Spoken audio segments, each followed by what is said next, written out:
All right, I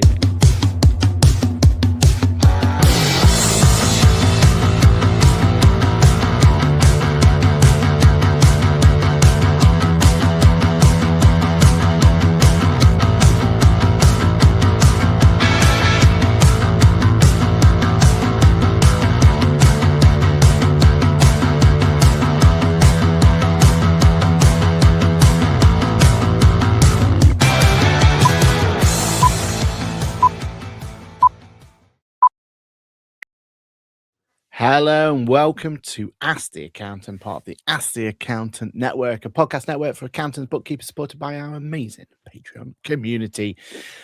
Speaking of which, we start each and every show with a shout out to our coolest of cool listeners, who are Paul Whitehouse, Kirsty St. John, Mahul, and Peter Richardson. A big round of applause to all of them.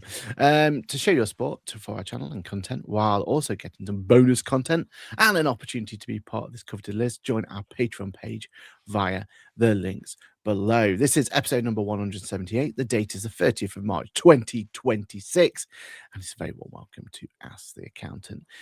Mr. Johann Gorey, how has your week/weekend been? Good one. Yeah. Yeah, productive. Not bad at all. Good racing this weekend, so I enjoyed that. 6 o'clock in the morning was a bit more civilized time to be getting up. Not much more, but a bit more civilized. Time for the 6 though.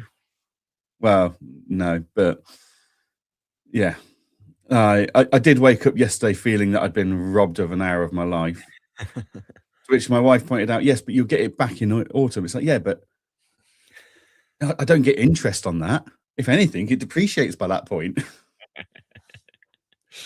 And then there's the classic, isn't there, of, right, which clocks have updated themselves and which ones haven't? Okay, yeah. Can anyone remember how to update the cooker clock? And when do you actually use the cooker clock? Well, you know, it does my head in when it just flashes 0. So yes, we have actually got it set properly. So yeah, it's just the usual spring clocks jumping forward shenanigans, really. Yeah, no, I had a relatively chilled weekend. Saturday morning was very much in the zone quite early on because I watched the qualifying. Then some ideas came to me for route to growth, so I was brainstorming and working with my new best friend Claude AI to draw up some designs and stuff for some new products and services we're spinning off there. So yeah, all good though, all good. How was your weekend? I think you were out and about again, weren't you? Yeah. Do we need to do a public apology corner? Because you did tell Alexis that Claude was rubbish, and why is he using it? Back then, it was rubbish. I'm just saying. That's all I'm saying. You know, maybe this is apology corner. I thought Engager put out regular updates. Christ. Right. Yeah. Claude in the last month has released 72 new feature updates and improvements. It's just phenomenal. It's making GPT look like it's done on Steam Engine, isn't it? Yeah. So yeah, I am gradually using Claude more and more now. Yeah. The only bits I'm not using properly, like you and I were discussing offline, was Claude Cowork, because the security is not there for it yet. But Claude Chat is phenomenal. So yeah. No, although there's still quite a few times I default to Chat GPT just because it's easier than using Claude. Yeah, so. Billy did a really good article on how to jump between how to download your persona from one and stick them into the other. So yeah, highly recommend going and looking at that one. My weekend. I'm not gonna lie to you, I'm flagging, and it's Monday, right? So first of all, we had this whole clock going forward malark, which, like you said, you say it's 6 o'clock, but really, what was it, 4:30 in the morning? Well, 4:30 if you wanted to get up and watch the pre-show, right? So you're talking 4:30 in the morning, get that done. Then we go out, we take the puppy for a wander, all that sort of stuff. And then I headed off to London for a filming. I went in to do Really enjoying this. And if anyone gets a chance, do have a look at it. But live studio filming of TV shows. So we did Buzzcocks not long ago. Got kind of names down for some other ones that we've got coming up. But this one was a brand new show called Unacceptable, which the way I've been sold it's basically Mock of the Week but less woke, which actually, we said off air that there's probably a hidden agenda behind that one. But anyway, cool little show. Ed Gamble, Richard Idiodi, and there was some other really good, like there's people there and all that sort of stuff. My favorite part of that though is that Ed noticed my shirt. So if anyone who doesn't know, I'm wearing my and asked you to leave. Yeah, you're not allowed to promote it in this show. We're on national television, for Christ's sake. Get out. No, but his podcast, the Off Menu podcast shirt, so he noticed it and everything else. So that was cool.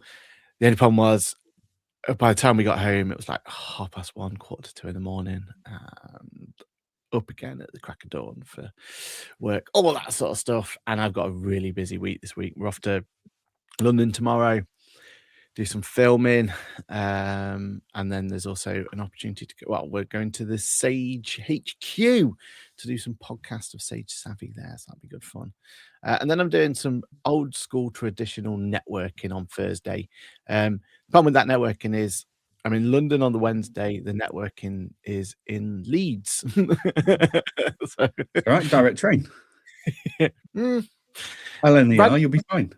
Well, that's exactly what I was going to do, and I was looking forward to finally getting to go on it, because also, probably too much information, but just so everyone's aware, it's a lot cheaper to get an open return if you go from the same place and come back again, right? Like, that's just a fact. And Chrissy's going to have to be up in Leeds anyway, so I'm going from tomorrow morning at like 5:30 in the morning, whatever time we get up, to Leeds, to then jump on a train to go to London, so that then I can get the open return back to it, so I can make this networking, right? So I'm not just going to London, I'm going via Leeds. So anyway, but LNER, every train is sold out. It's Easter holidays. So I'm going on, is it the Grand Central? And okay. Right. I've not done Grand Central. I don't think I want to either.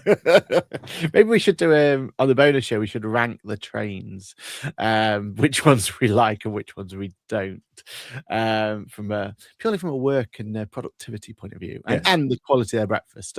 I think that's a good sign on how good these are. But anyway, we digress. We are already 8 minutes in, and we haven't even spoken about the most important part of the episode, which is our wonderful community. We've got Cheryl CPS Bookkeeping. Good morning. It's raining, but at least the wind has died down for night. Yeah, the wind was horrific yesterday. We were right by the Thames. So we were watching people literally struggling to walk past the studio that we were in. It was mental. Kirsty St. John says, good morning, everyone. Start of Easter holidays. My son is home from uni and staying nocturne. I love that. That's a very wholesome part. That's the best bit about things like Easter and stuff, isn't it? When family gets back together, etc., etc. Good morning from London, says Mahul. I hope everyone had a great week, and I hope you had a great week too. Natasha says, morning all. By the way, go and watch the grid walk. I always bias and say, it's our best grid walk ever. But this one was very, very good. And we had Natasha joining us on the grid walk itself. Was it her debut for grid walk? I believe it was. So yeah, go and watch the grid walk and see Natasha on there. Paul Whitehouse says, good morning to you, Paul. Hope you're doing well. Susanna Whelan says, morning. And Suzanne Cease Bookkeeping says, morning, all from sunny Hanley on Thames. I assume that's near London. On Thames gives me that thing. Henley on Thames sounds like it's from London, doesn't it? So hopefully you weren't blown away. Clive Hand, QuickBooks accountant, says, good morning, chaps. All of the kids off for Easter. Send help. Well, it's a good time. If everyone enjoyed the Easterness. In fact, actually, we should make note. We will be live this time next week for Easter, but it won't be our normal show. We've got a pre-recorded show we did from Fab. So it was me and Timothy sat down and talked all things Fab, if my memory relates. But it's a show. It'll be live. It'll go live at this time next week. But no, we'll be having time away from the microphones, won't we? Yeah, you've got to go and eat a lot of Easter eggs, and I've got to take the wife to Barcelona to celebrate her 40th birthday. Does she know that yet? Yeah. I got so fed up with the questions. I just put it in the diary, Claire's birthday trip for a long, and it's just a long weekend. I thought, you know what? We'll go back to what we used to do when we were dating, of having city breaks, like a long weekend. When we were dating originally, we lived apart from each other. So I'd go, right, let's go and have a long weekend in Rome or something like that. Not done it in absolutely ages. So I put in the diary, Claire's birthday trip. Love that. And then that was it. Bombardment of messages and questions. And it's like, you know what? I give up. I'm just going to tell you. You brought it on yourself. You ruined your own. Are we going abroad? Well, I mean, technically, you class England as abroad. So are we crossing a border? Well, technically, you think there is a border between England and Scotland. So technically, yes. But it could be England. It could be Wales. It could, you know. I got that note right. Let's just organise. Let's just say. Love that. And to be fair, Barcelona is a really nice part. Apart from last time I went to Barcelona, you know, the at the top there's like Colosseum area. We went to watch a gig up there. It was Ed Sheeran, I believe it was, something along those lines. And then on the way back, Chrissy says that I slipped, but I still believe that she pushed. I ended up going down the mountain. Ended up in A&E with my ankles strapped up. Very similar to what happened when I went to Guernsey. So I feel like every time I go off, although she wasn't at Guernsey, was she? To push you? No, but I believe there's a conspiracy theory that somehow she got someone to push me at some point. But a bit of bribery, yeah. Tim. He's one to be bribed. Suzanne says, enjoy your family time. Kirsty, yep, enjoy it. Juliet McKenna says, morning all, good morning to you too. Karen Waters says, good morning from sunny Devon. Oh, well, at least one area in the UK has got sunshine. Blue skies and sunshine here. Is it though? Like minus 12, but it's blue skies and sunshine. Reflecting off the snow that's on the floor. And Chris says, St. John says, oh yeah, you'll get to see Familiar nearly finished. Yeah, it is almost finished, isn't it? It is almost finished, but they've also sold out of tickets that weekend because it's Easter weekend. Really? So it's obviously going to be busy with religious services and stuff. So we won't be able to go in, but yes, we will be able to see it. Jump on the bus though. You just that's what we did. We watched what we normally do is a city tour bus. Yeah. Love that. Yeah. And you know what? It's like it's just the same as being in there, right? Yeah. Keep telling myself that. I got a photo. What more do I want? Yeah. All right, everybody. Let's go through some topics for today. Public service announcement to start with. Online Companies House and HMRC joint filing tool turns off tomorrow. Oh, this is where I regret evergreen content. I've got a piece of content out there that is how to file your Companies House and HMRC via QuickBooks using their free online tool. Well, Companies House free online tool. Do you think I should unlist that video? Your content ages so well. Like some people's content, it ages like a good wine or a good whiskey, and the longer you leave it, the better it gets. Other people's content turns sour, bitter, and resentful, and yours is definitely in that area right now. It's that camp at the moment, isn't it? It is that camp at the moment. Oh, yeah, and it's a difficult one, right? Because there are so many solutions out there that they could go to and look at, but they still like their expectation is, and when I say like clients, or not even clients at this point, right? But small business owners who want to do this themselves. Obviously, there's a market for Companies House and HMRC joint filing tool. I think a few accountants and bookkeepers were using it, but there were very few, right? Most people had navigated to some form of software to submit, we all know the dangers and risks of using these solutions, and I feel like a lot of accountants, bookkeepers, especially everyone that listens to this, will have some form of solution. And what camp you're in? Is it tax filer, tax I calc? Is spoke it to tax? someone at Fab, 1,300 tax returns, and they still use HMRC Oh no. self-assessment filing solution. It's like, A, you won't be next year. Mm, B, are you mental? yeah. Did they let you out of a padded cell? Because do you know how much time? It's free. So, yes, but you can only do a quarter of the tax returns in the same time. Yeah, exactly. Yeah, your timing. Yeah. Oh, crikey! Ouch! I thought those days were long gone from that. But yeah, there's still people. There's still definitely accountants and bookkeepers out there using it for online filing, etc., etc. But also, I think mostly this affects the clients who don't have, or the businesses who don't have a accountant or bookkeeper attached to them, isn't it? The unserved, as they're now dubbed. Unserved. Yeah, exactly. Now, what's interesting is I think this is going to generate more inquiries for accountants and bookkeepers than MTD it will this year. Yeah, and we keep going back to this whole meat on the bone, right? Like the meat on the Yep. bone, meat on the bone, meat on the bone.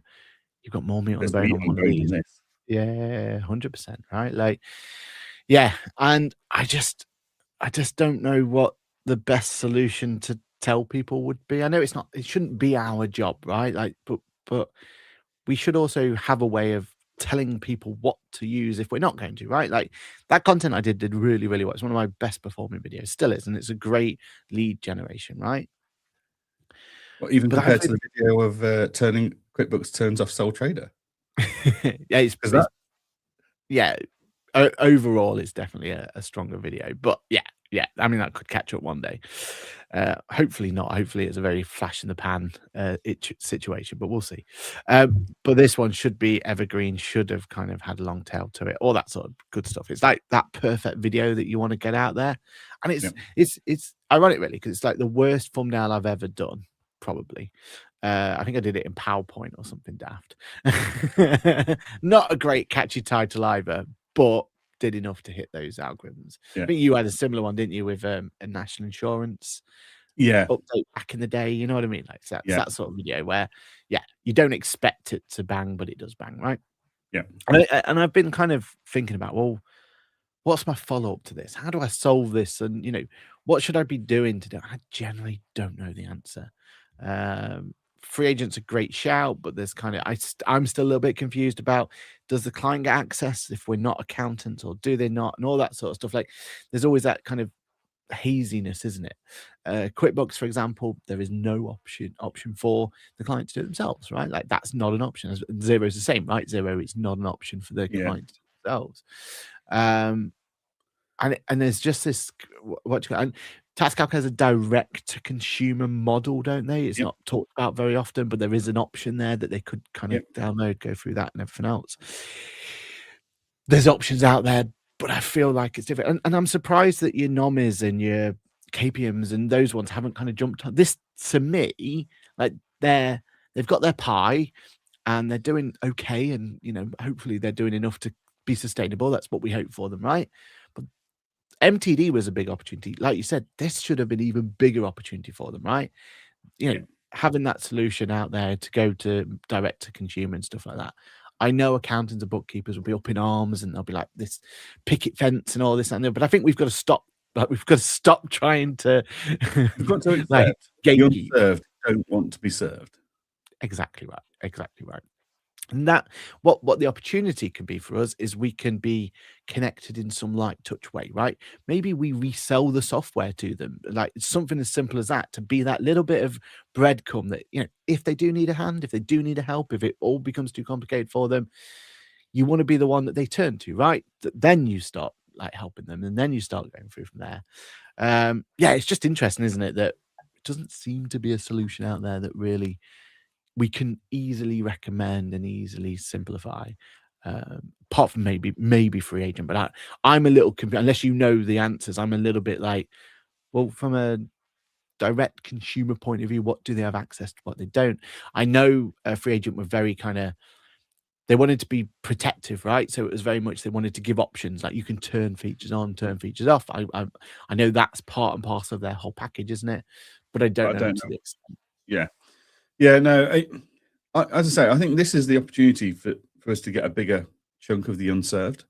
My only concern is, do you want that chunk of the unserved? Because are they just using you because they're bitter and spiteful that HMRC have changed the rules on them? Like, you know, of course you thank the fire brigade that have just put the fire out in your house, but you don't hope to see them again, do you?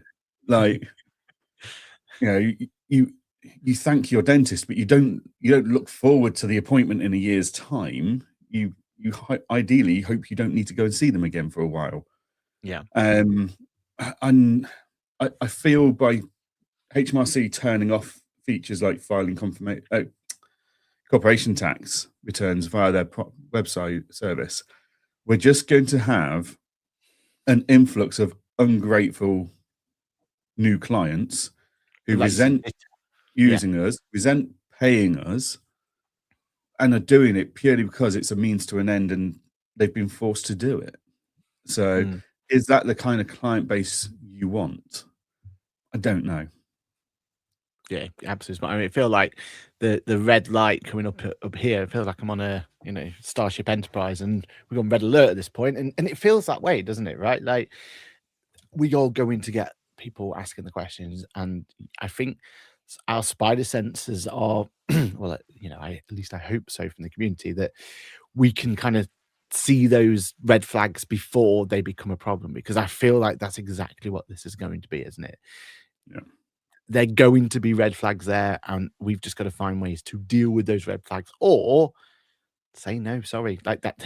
You're not you weren't my ideal client before. You're certainly not now. Now you're going to be even, now it's, there's a gun to your head and you're forced to do it. You know what I mean? Like, I think that this is where we've got to be more, brave in terms of who do we accept, who we don't accept, when it comes to doing from there. So, yeah, it's going to be an interesting one, but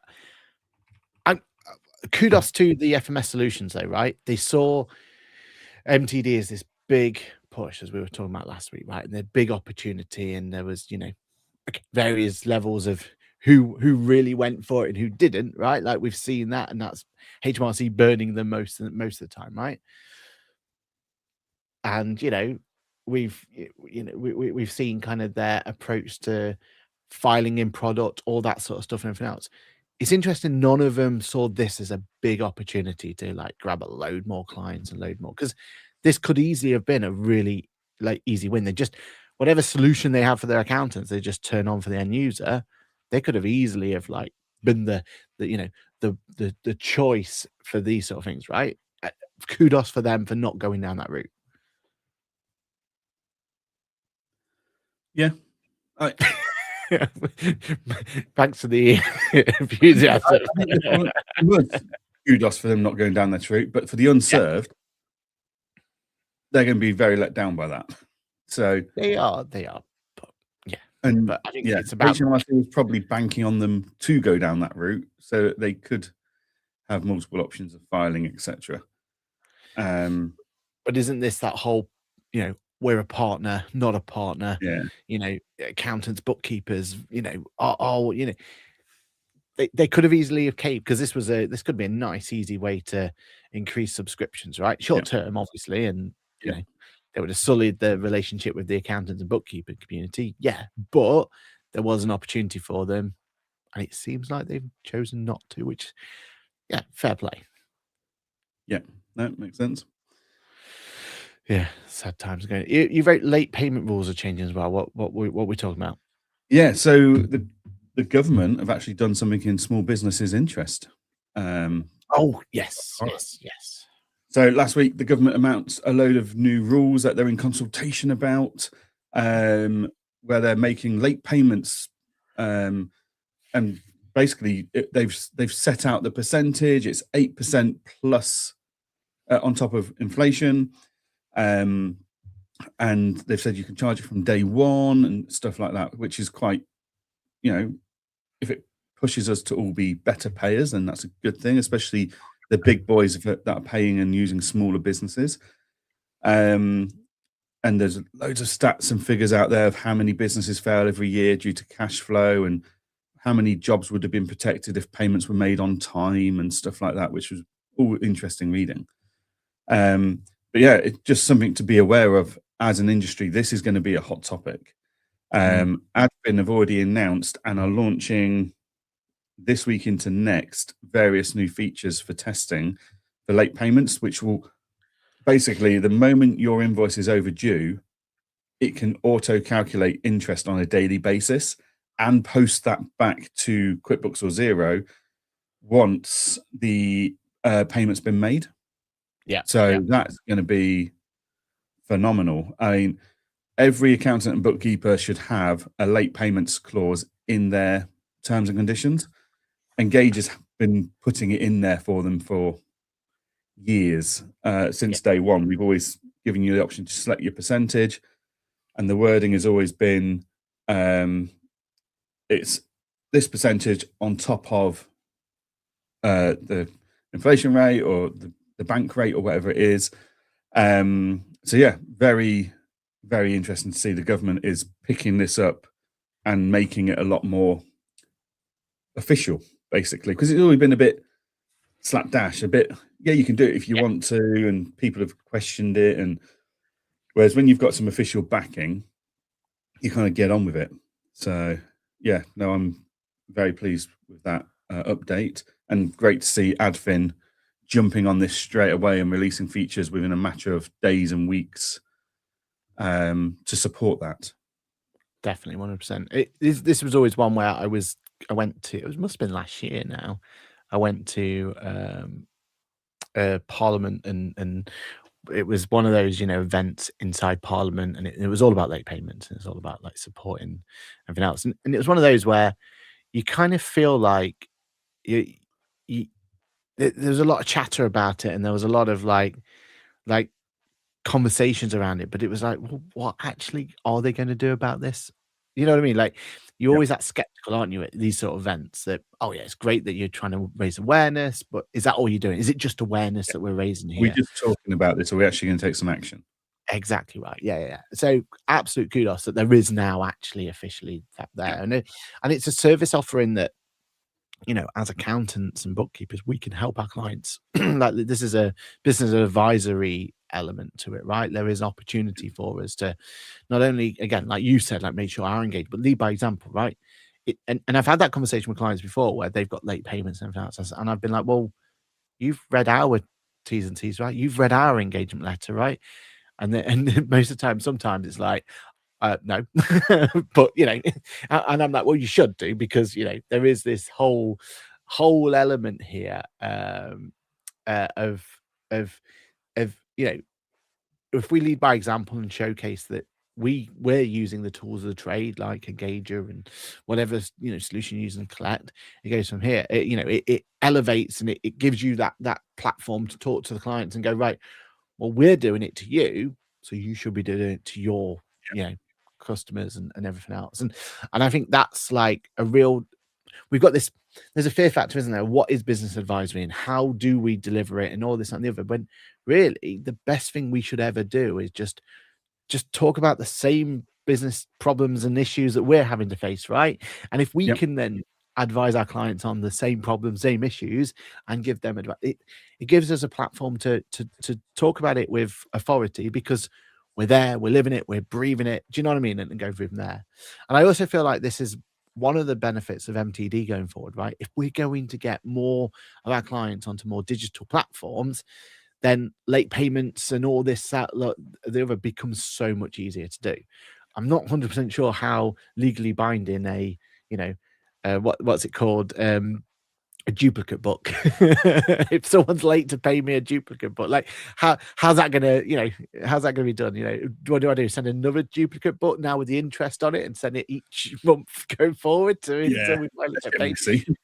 Do you know what I mean? Like at least if we're MTD and we're pushing people onto software, they're going to have tools like Adfin out there that's going to be able to help them like make this easier going forward. So I really, really, really, really like this approach. I think it's a great opportunity for them.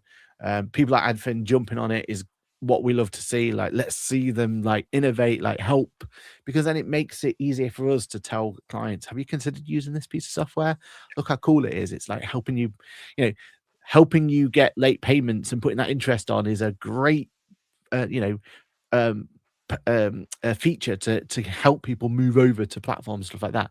And when you talk about payment platforms, all you need those crumbs of benefits, don't you? You need that reason to move over. So I think this could definitely be high up there. Definitely.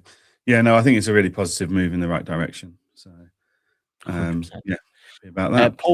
Paul says most clients I have on Free Agent aren't actually using it. They just process through their banking app. So back to the comment about Isn't that that's what we were discussing about last week? That is the goal. Like, do you want your clients in the whole app, or actually by getting them to categorize in the banking app, is that enough to help us out and protect the rest of the integrity of the books from them making a mess? Like, I think that's the dream solution. But then they're still on a platform like Free Agent that, when we have late payment whizziness coming through, they're going to be able to activate it, and we can help them and advise them and bring it in. When we need to do accounts and tax returns, we can do that. Yeah, but we look like wizards, right? Like they're just using their banking app, and we're helping them apply mandatory late payment penalties, and you know, that's where the DIY clients, we can add maybe bolt-on services for them to make them go, you know what, these guys are actually worth. They're adding value now, right? I can see why people are paying for accountant/bookkeeper and not just doing it themselves. Yeah, let's pass them more work, because what more work can they help me with my business, right? And it's things like this, isn't it, where we're almost like smoke and mirrors. We're providing that service when all they're doing is dealing with the bank, isn't it? And that's the dream. Free Agent. Stuart Hurd from Free Agent says, from a Free Agent perspective, small businesses can directly have access to all filing options available. So there we have clarity. We give the accountant bookkeeping choice on what a client can access, but we have a number of unpresented, they call it unpresented, not unserved, clients filing already. That's great to hear. So I think that's becomes almost a default choice, right? Like if you've got a client who's because our hello at Bofix is inundated with these sort of questions at the moment, right? Like all these sort of stuff, mainly because of the video, right? But we're all going to get it. We're all going to get these inquiries, and like we said, there's some of them where they'll be worthwhile us taking them on as clients, but there'll be others where they're not going to be worthwhile. And if they're not, we want to at least give them something, right? And I think Free Agent seems like the right choice for them. Yeah, just by going, look, I appreciate you don't want our services, but our advice would be to use this tool. You've just delivered value.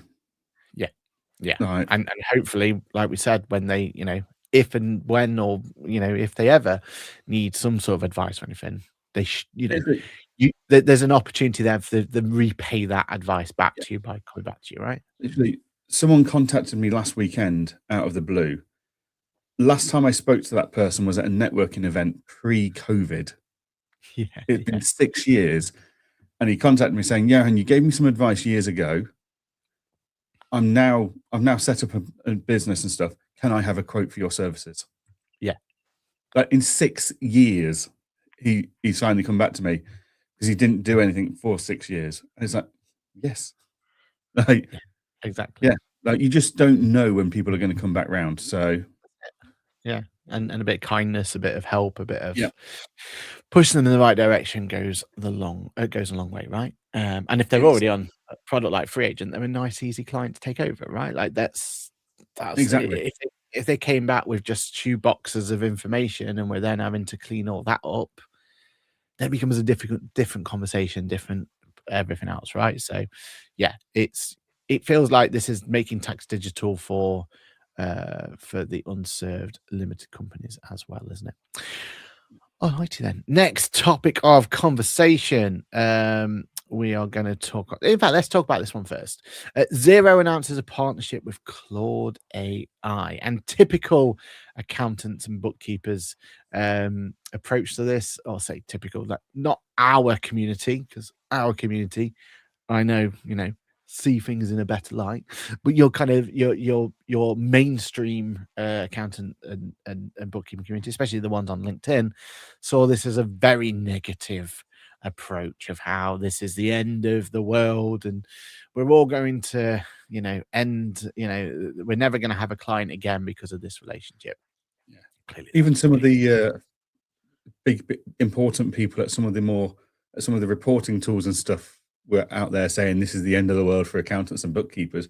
It's completely self-serving because they're worried about it being the end of the world of their reporting tool. Yeah, which is more likely, right? Like, there's this really puts a question mark on those add-on tools, doesn't it? It Yeah. becomes why do I need an add-on tool when I've got this cool little announcement here? So, what's your thoughts on this one? You're now First more of in this all, zero what camp. baffles me here, and what is I find very interesting here, is this announcement from Xero is identical to the announcement Intuit made not that long ago, literally Yeah. 2-3 months ago. Yeah. Intuit announced a partnership with Claude AI, or the parent company. It didn't seem to get any traction on social media or any of this negativity buzz that Xero seems to have created, which I question the reach of the QuickBooks announcement, etc. I find it very interesting that two similar announcements one got no traction as such, and the other one's got a lot of both positive and negative. Like, it's really stirred up the pot on LinkedIn with people going, What's that "Oh, positive? this is the end of the world," or it's only the end of the world for those of you that don't use AI. So I didn't see the same reaction out of the QuickBooks announcement. So whether it didn't have a huge reach in the UK, or I don't know. But yeah, I mean, overall though, I'm very happy with this. Like, once I get a connector into Xero, and like, I think what the way we all need to look at this is Xero and QuickBooks and people like that are not going to build connectors into ChatGPT, Claude, etc., unless they are confident of the security around 100%. that integration. Yeah. So by these companies doing these connections officially, that is in its own way, they're self-certing the security parameters that we're going to be exposed to. Fantastic news, because we're not experts on that. It's not us that are best placed to understand that security. Definitely. Secondly, the way we need to look at these people like QuickBooks, Sage, etc., is they are wealth of data. Now, each product's kind of spinning off its own AI to do kind of credit control or whatever it's doing. But actually, if you take that wealth of data at a transactional level and plug in a tool like Claude or ChatGPT, the potential for the outcomes from that are phenomenal. And the time in which it will do it might have taken us 3 days to do a cash flow forecast at a transactional level for 3 years based on the last 3 years worth of data or something. Claude will have it done in 20 minutes whilst you're doing something else with making a coffee or something. So I see this as a huge opportunity it's like OCR technology. I keep going back to that. Everyone said OCR technology, receipt capture technology, was the end of the bookkeeper. No. It just re-engineered how we spent our time. And all we did was we went from doing low value work to higher value work. So if I can do an accurate cash flow forecast based on transactional history in 20 minutes, and then I can spend an hour having a conversation with the client about it, and I could do 4 or 5 of those a day as a business model, that makes sense. 100%. Yeah.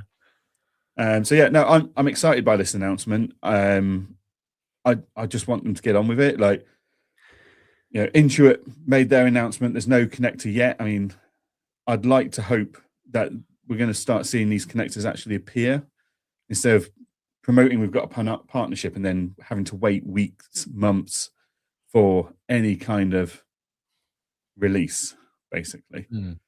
So yeah, I mean, what are your thoughts on the announcement?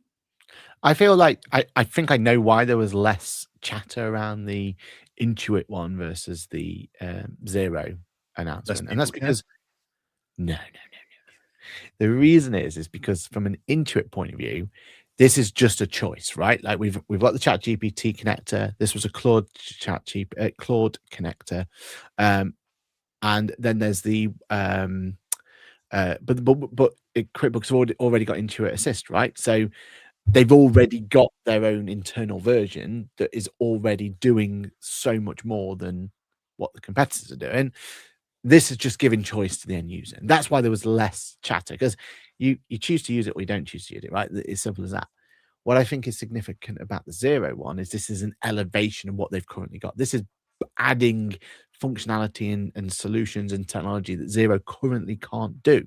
Like their AI equivalent hasn't got the capabilities to do this, right?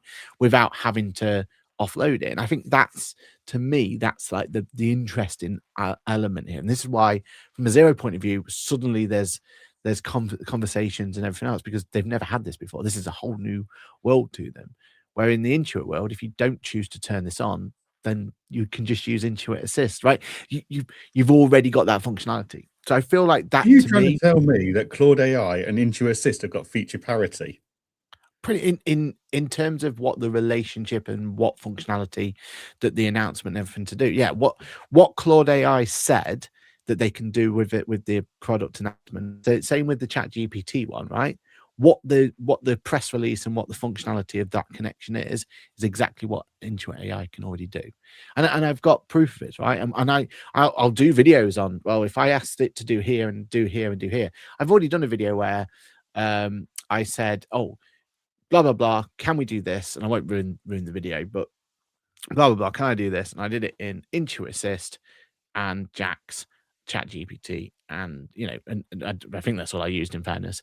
And then came out with Intuit Assist and Chat GPT coming out with sense and coming out with information and helpfulness, and Jack's, we know, was just Yeah. not able to do that, right? And that's fine. Like they've built a tool that is a tick box exercise that some end users find really useful, but realistically it doesn't quite do what we know is capable of. Whereas this new connection will completely outshine that, like completely, like do so much more for them, and for good, right? And we're pro this, like positive, that this connection's coming into play. Whereas again, in the Intuit world, yeah, okay, there might be a little bit extra here and a little bit extra there, but it's all going to be minute changes and minute things. This is like Apple versus, Windows versus Mac sort of thing. They can pretty much do the same thing, but one does one bit better and one does a little bit better from here there.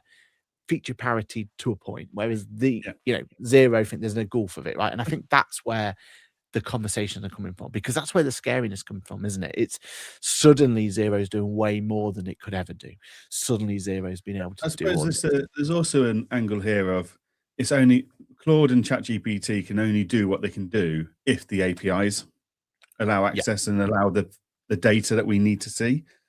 So this should spark, hopefully, some new API wars where they're constantly trying to improve their APIs so that we've got these tools can do what we want them to do. Agreed. Yeah. And it got to become two-way at some point, right? Like, if very QuickBooks much doesn't improve its API, then we're going to be reliant on Intuit Assist, because it's the only way to get the data, because Intuit Assist can see all the data. Claude, whoever they plug in on the other end through that API, won't see as much as Intuit Assist sees potentially. So we're going to need improvements to the APIs. And accountability wise, they kind of promise that by making it a chargeable API now. So our expectation is that those APIs are going to appear and that data is going to be less gatekeeped, and we got to keep them accountable to that, right? If they're going to charge for access to their maybe API, same as Zero, then unfortunately, as much as they probably don't want this, they've got to start doing it. But at least they're doing it in partnership with them now. So there is a two-way street that's gonna both parties should benefit of this. That's the whole point of a partnership, right? So yeah, we should see those gates open. We should see those APIs become into play. Maybe they'll only be locked to the partners, but is that fair? Is that not? That's for another discussion for another date, right? But the expectation is, as a partner, they should see these opening up. Quick one on ChatGPT, just while we're talking about API. Wasn't it interesting that they ended the Disney partnership? That's gone. So Sora, which is the video generation tool, that's gone.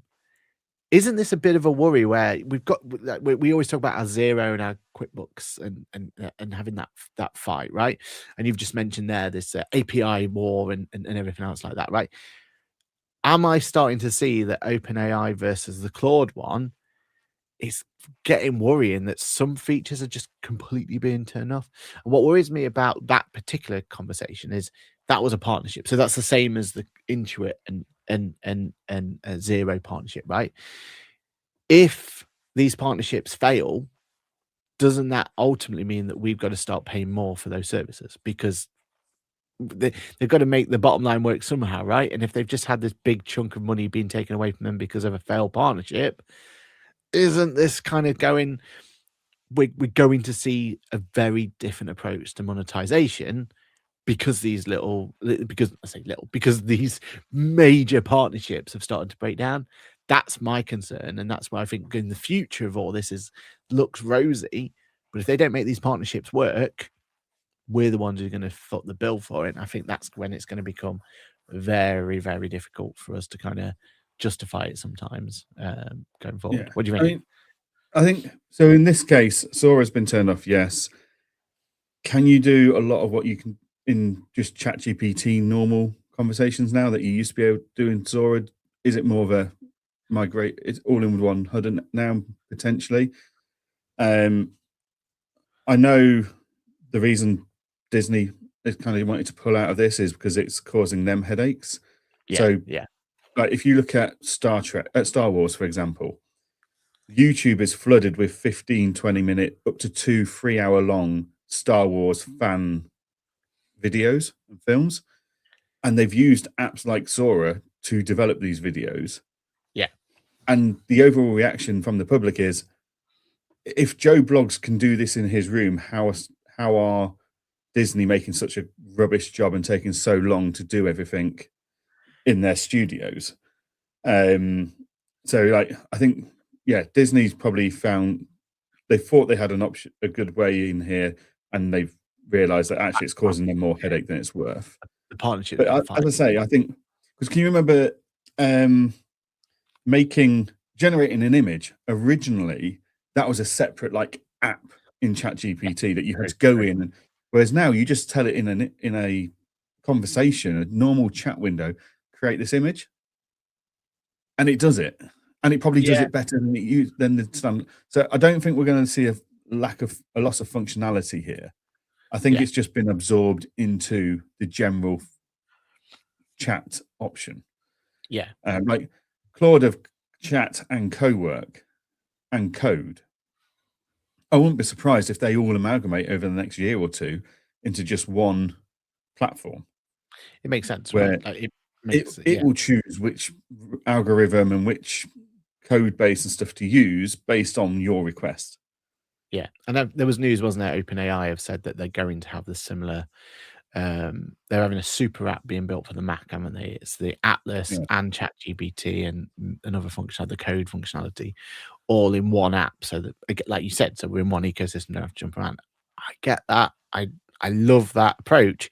My concern here is these partnerships, I think, are crucial for just people like you and me being able to have affordability of this sort of technology, right?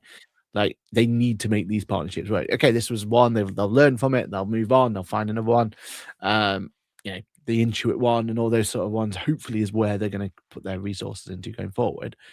But I do fear that if they don't kind of get a hold of this, they don't make these partnerships work, and they don't learn from it and everything else, we're the ones who are going to suffer, because it could easily be priced out of our range, or at least we're going to have a real look at our model to be able to support using these services going forward, right?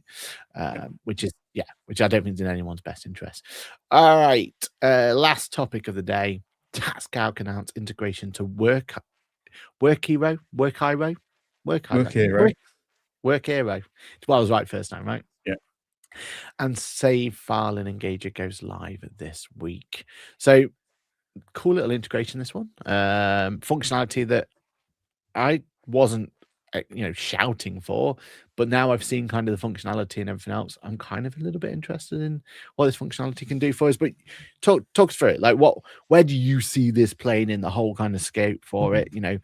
Is it something you're looking at for On Point? Go for it. Yeah, so it's not something I'll be using in On Point, so Work Hero, but it's something Andy Wainwright's using in his firm, and he's got a 2.5 times bigger firm than mine. So it's there for more. So it's similar to things like Smart Vault, where they've got a dedicated file, client portal file platform, email capture tool with e-signing and stuff all built in.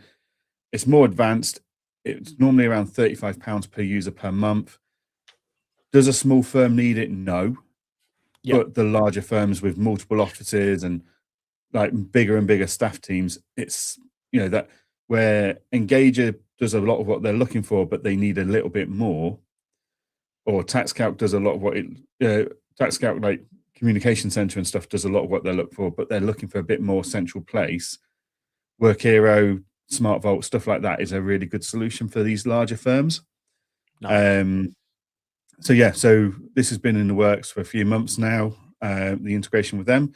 So that's all going live. It's basically live, I believe.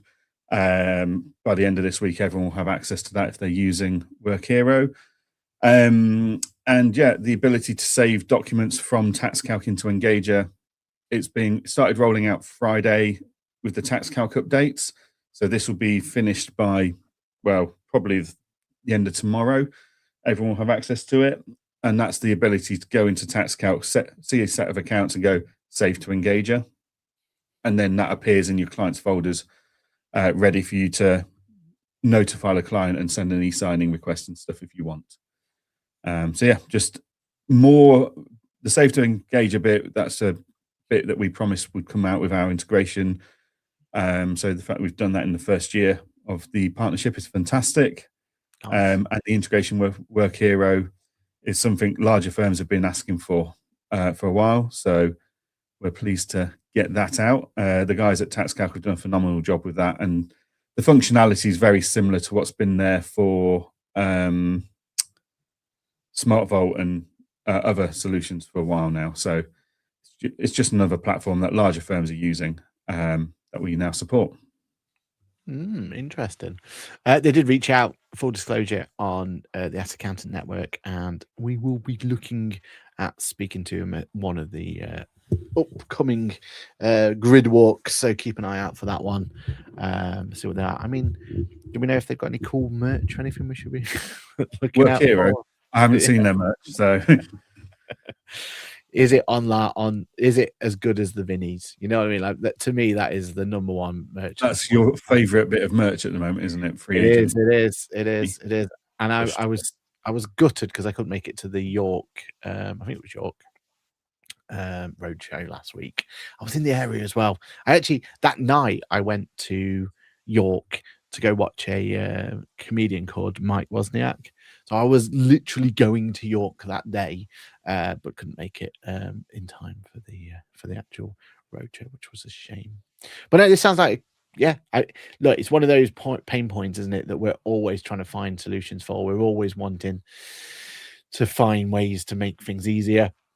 Document management is a pain in the backside. Let's be completely frank about it. I know even the big boys like PwCs and Kaplan's KPMGs and everything else, they struggle with finding the right solution, right? They try and build their own and everything else. So. Virtual Cabinet is the other solution that I was trying to think of and I couldn't remember the name of. So Virtual Cabinet, Work Hero, Smart Vault, all that those kind of advanced portal, document management, email management tools are it's in amongst those.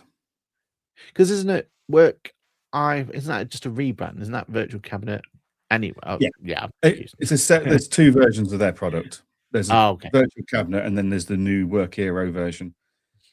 So we now integrate to both. Makes sense. Makes sense. Brilliant. Cool. Oh, let's let's do a final bit just because I thought this was funny. Just to really, really go down on the AI element side of things. There's Chat GPT we all know and love. What about Tax GPT? So this new solution that's been kind of that's been touted on social medias at the moment called Tax GPT, AI tax preparation for modern firms. So they basically it's US only really, so there's not really much that we can kind of benefit from kind of going into us. Their website has this nice little annual saving that you could have from your normal PR element that can be done there. But I did find it very, very funny how they kind of built this whole. Again, they call it Tax GPT. Is this unfair for me to say this? Maybe, maybe not. But isn't this something we could just build ourselves if you know, use some of the kind of online guides to building your own chat GPTs in ChatGPT? I mean, there's a question mark now. Should we be on ChatGPT or should we be migrating to Claude? Right. So maybe all this is irrelevant anyway. But what So, ChatGPT was always good at was this element, right, where we can customize it, we can build it ourselves. Daz built as one. I've built multiple ones for our firm, right, and one of the solutions I've got does exactly what Tax GPT does, right? But that's me spending time, investing resources, all that sort of stuff, money and all that sort of stuff to get to the point where it's ready. This is off the shelf, ready to go. yeah. Boom, sort of And idea. I'd also so we need to be careful of hallucination, and when these are built separately from everything else and they don't have access to the internet and stuff, that Yeah, reduces hallucination. And it's also maintaining it. Like tax rules change in the UK quite frequently. So yeah, it's maintaining the accuracy of that database that you're running these questions through. So yeah, I mean, because there is a UK version of this called Tax Essentials, which is very good. It's been fed all of the data, all the cases and stuff like that, and it's a safe space. And something that happens in Tax Essentials that you can't necessarily do in yours, well, you could, but you'd have to remember to do it, is part of the risk is you ask a question out of your bot or whatever you're calling it, out yeah, of your yeah. agent. It remembers that question, it remembers the outcome, it remembers the further questions, and that can lead to further hallucination. Yeah. So what you really need to do is tell it never to remember a conversation that you have with that agent, so that it keeps the data pure and Mm, cleansed. mm. So Tax Essentials does that by default. It just doesn't remember the previous inquiries, so there's no risk of it tainting future responses. Yeah. So yeah, there are some technical challenges here. Yeah. Um, And I think it's a use case, isn't it? Like I'm not really seeing this as an opportunity to come out with, ask it questions, it comes out with answers. Like I see some benefit to that, but ultimately that's what we're here to do, isn't it? Right? Yeah, yeah. We can ask it questions and we can make a judgment call if we think it's accurate or not. Like that should be what we add to the value. What I see these tools more than anything doing is just speeding up that whole reviewing process and helping that reviewing process through, right? Like yeah, what my tool does really well is you feed it, the information and it'll come back and it'll go, right, I've cross-checked registered office against company's house. Yeah, that's yeah, correct. And goes does that checklist for me, right? Like that I would yeah, have to do. But then citates where it's found that information. So we can't have hallucinations because it's giving me that, yeah. it's telling me where it's come from and Right. stuff So like that. you're not using it as like the tax guides and the No, encyclopedia. no. You're using it as a preparing sense checking tool. Yeah, that makes Yeah, sense. and it just means that when I come to review a job, first of all, I've got a nice tool to kind of start off with of, yeah, okay, all that stuff's been done. Then I can go, right, well, that bit's done. The bread and butter stuff's kind of done for me. Right. What can I do to add value now? Like, right, I'm happy that's there, that's there. Right. Now I've actually bought back some time to go and do what I should be doing, right? Like, oh, is there a better way we could be setting up this company? And could we be looking at pension contributions? All that sort of stuff where typically I've run out of time, right? I've just gone through and I've checked all the bits that I've had to check, and I've gone through all this, and then I'm rushing at the end to try and add the value, what I use this for, and what I think this tool was designed to be. This tax GPT, what I see there, like aiming, and what they should really be selling this as is, right, let's streamline this review process, let's streamline that sort of stuff, let's give back time to you as the reviewer, so that then we can start adding some benefit to it. And that's where I see it. And again, yeah, we can build all this in ChatGPT now. It's been done. I've got proof and puddings on there. But is this where people can just kind of rebuild that for us, and we buy it, we go through there? Oh, I don't know. And I don't know. The less tech savvy people out there, they're going to rely on tools like this to keep themselves in line with people like yourself who are out there building it yourselves. So yeah, and it's back to the old days of Excel and buying dashboards off people, isn't it? Like, yes, you could build it yourself, or you could buy a pre-made one, and it's that sort of argument, isn't it? Yeah, exactly. Cool. All right then. Kirsty says, "Oh, that's cool. Save to engage." Nice. Right, Johann, anything exciting coming up this week? No, just Barcelona on Friday, but no, just a week of productivity, working from home, lots of calls and meetings, and hopefully getting some progress made on various projects that I've got going on at the moment. Nice. I've already explained my crazy week, but that's the way the cookie crumbles, isn't it? You can't complain about progress. That's what I keep telling myself, and it helps me sleep at night, right? Even if I am maybe lying to myself at that point, even if it's through exhaustion. Yeah. All right, well, thank you so much for watching, commenting, liking, all that sort of stuff. Please do go and watch the grid walk. I think it's a very good grid walk, but again, I am biased. I still feel like it's our best content we do, and I feel like the more people who can watch it, like it, all that sort of stuff would be very, very, very much appreciated. My name's been Patrick. Thank you all for watching. That's been Johann Gorey, and we will see you in 2 weeks' time for a live one. But next week we will be there. We'll try and be in comments and all that sort of stuff and interact that way. But yeah, we'll see you after the Easter break. So it's a goodbye from me. And goodbye from me.